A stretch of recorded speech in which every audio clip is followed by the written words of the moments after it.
Assalamualaikum warahmatullahi wabarakatuh. Di sini kami akan mempresentasikan hasil kerja dari kelompok kami. Sebelumnya, perkenalkan nama saya dari 2308 10 20 11 48 dan rekan saya. Halo, nama saya Arnes Parasatian Amin dengan nomor induk mahasiswa 2308 10 10 77. Saya Atika Tumesta dengan NIM 2308 10 20 10 11.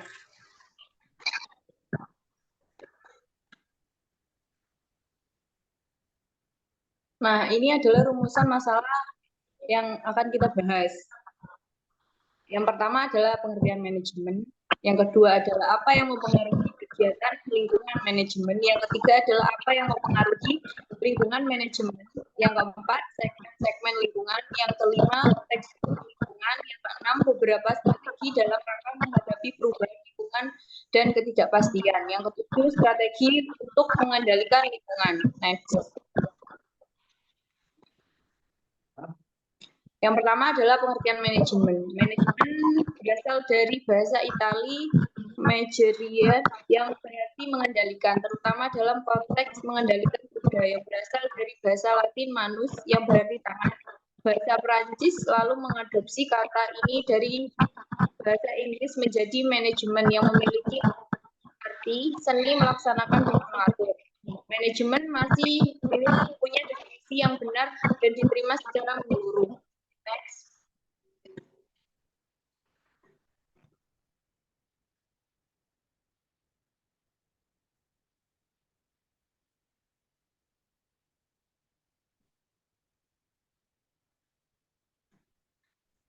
Definisi manajemen menurut para ahli. Yang pertama adalah Mary Parker Follett mendefinisikan manajemen sebagai seni menyelesaikan pekerjaan melalui orang lain. Definisi ini berarti bahwa seorang manajer bertugas mengarahkan orang lain untuk mencapai tujuan organisasi. Next.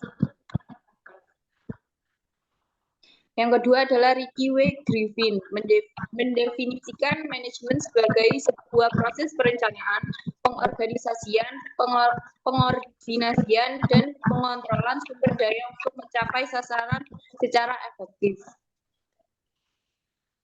Next.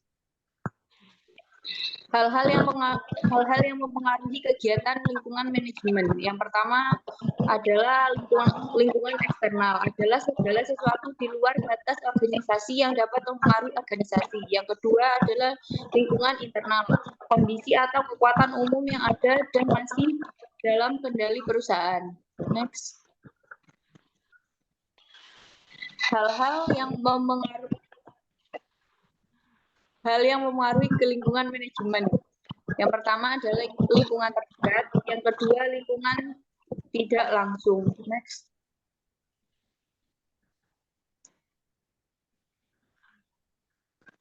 Faktor lingkungan yang secara langsung mempengaruhi pengelolaan. Yang pertama adalah pesaing, yang kedua pelanggan, yang ketiga pemasok, yang keempat lembaga keuangan organisasi, yang kelima pasar tenaga kerja, yang keenam perwakilan pemerintah. Next.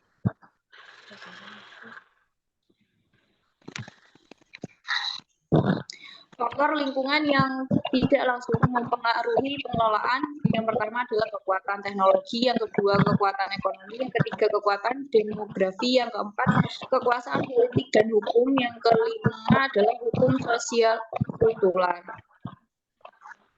Next. Baik. Segmen selanjutnya akan dilanjutkan oleh rekan saya. Baik, terima kasih. Sebelumnya saya akan melanjutkan materi ini. Segmen-segmen lingkungan adalah yang pertama, yaitu adalah industri, meliputi semua organisasi yang bergerak dalam bidang kegiatan yang sama dan merupakan pesaing dari organisasi yang kita pelajari. Yang kedua adalah bahan baku. Seringkali lingkungan tidak menyediakan bahan mentah dalam jumlah yang cukup atau harga bahan mentahnya mahal, sehingga membahayakan organisasi. Dan yang ketiga adalah keuangan. Bagian ini menjelaskan kemudahan organisasi memperoleh sumber daya keuangan. Yang keempat adalah pasar. Bagian ini menggambarkan tingkat ketertarikan konsumen terhadap produk atau jasa yang dihasilkan oleh organisasi. Yang kelima adalah kondisi perekonomian. Bagian ini menjelaskan keadaan umum perekonomian wilayah atau negara tempat organisasi tersebut berada. Yang keenam adalah pemerintah. Bagian ini mencakup peraturan dan sistem pemerintahan serta sistem politik di sekitar organisasi. Yang ketujuh adalah teknologi. Teknologi adalah pengetahuan dan teknik yang digunakan untuk memproduksi produk atau layanan yang mempengaruhi bagaimana suatu organisasi dikelola. Yang kedelapan adalah budaya. Bagian ini mencakup demografi dan sistem nilai yang berlaku pada komunitas tempat organisasi beroperasi. Dan yang terakhir adalah tenaga kerja. Organisasi perlu memperoleh karyawan dengan keahlian, kualifikasi, dan jumlah yang memadai. Jika lingkungan tidak dapat memenuhi permintaan tenaga kerja tersebut, maka organisasi akan kesulitan menghasilkan output dan kelompok ini juga menjadikan tenaga kerja menjadi mahal dan sulit diperoleh. Selanjutnya adalah tekstur lingkungan. Yang pertama adalah lingkungan tenang acak atau placid randomized. Adalah tipe lingkungan yang paling sederhana. Artinya, unsur-unsurnya berubah secara perlahan. Peluang dan ancaman jarang sekali muncul. Namun lingkungan ini bersifat stokastik. Yang kedua adalah lingkungan berantakan. Lingkungan ini ditandai dengan tingkat kompleksitas yang tinggi dan perubahan yang cepat. Berbagai bidang berubah secara drastis karena adanya perubahan yang saling berkaitan. Yang ketiga adalah lingkungan tenang mengelompok. Lingkungan jenis ini juga sangat stabil, namun lebih kompleks dibandingkan dengan lingkungan tenang acak. Faktor lingkungan saling berkaitan dan dapat berubah secara simultan. Dan yang terakhir adalah lingkungan diganggu bereaksi. Dalam lingkungan seperti ini, perubahan tidak lagi terjadi secara acak. Dalam kondisi seperti ini, tindakan suatu organisasi dapat mempengaruhi perdamaian di kawasan dan memancing reaksi dari organisasi lain.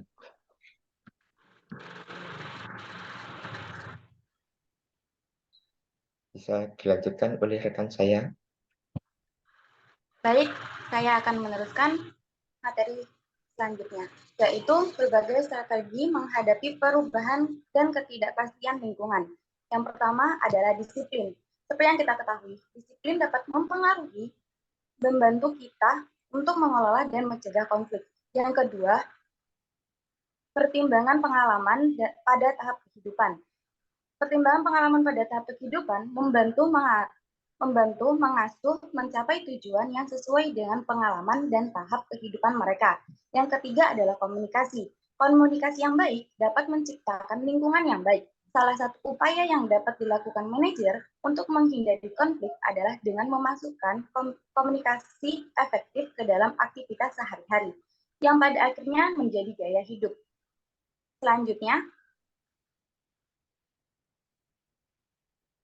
adalah strategi pengelolaan lingkungan hidup. Seperti yang kita ketahui, terkait dengan lingkungan, selain melakukan adaptasi, organisasi juga dapat berupaya untuk mendominasi atau mengendalikan lingkungan melalui tindakan berikut. Yang pertama adalah konsolidasi atau penggabungan mengkonsolidasi organisasi lain yang menjadi sumber ketidakpastian dan berupaya mengintegrasikannya ke dalam organisasi milik sendiri. Yang kedua adalah kontrak atau upaya atau usaha. Usaha patungan mengurangi ketidakpastian melalui hubungan formal dengan organisasi lain. Usaha patungan memungkinkan pihak-pihak yang terlibat untuk berbagi risiko dan bahaya aktivitas. Yang ketiga adalah rekrut atau biasa disebut dengan kooptasi dan keterlibatan dewan. Rekrutmen adalah upaya merekrut individu-individu yang dianggap penting dalam masyarakat sebagai anggota organisasi. Yang keempat adalah pengangkatan eksekutif. Orang-orang yang memegang posisi penting atau berpengaruh dalam komunitas direkrut ke dalam organisasi. Yang kelima adalah hubungan masyarakat dan iklan. Cara tradisional untuk membangun hubungan positif dengan lingkungan adalah melalui periklanan, yang tujuannya adalah untuk mempengaruhi selera dan preferensi konsumen. Yang keenam adalah mengubah bidang kegiatan. Organisasi dapat mengubah bidang kegiatannya untuk menciptakan lingkungan yang lebih aktif. Yang ketujuh adalah aktivitas politik. Melalui aktivitas politik, organisasi seringkali mempengaruhi rancangan peraturan pemerintah agar tidak membahayakan organisasi. Yang kedelapan adalah asosiasi usaha sejenis.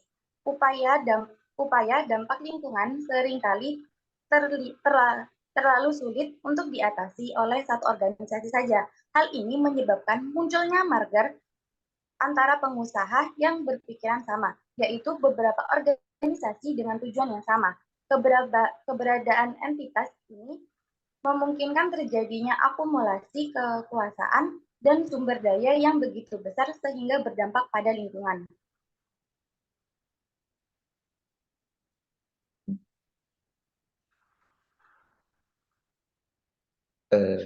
Baik, dan dari kami.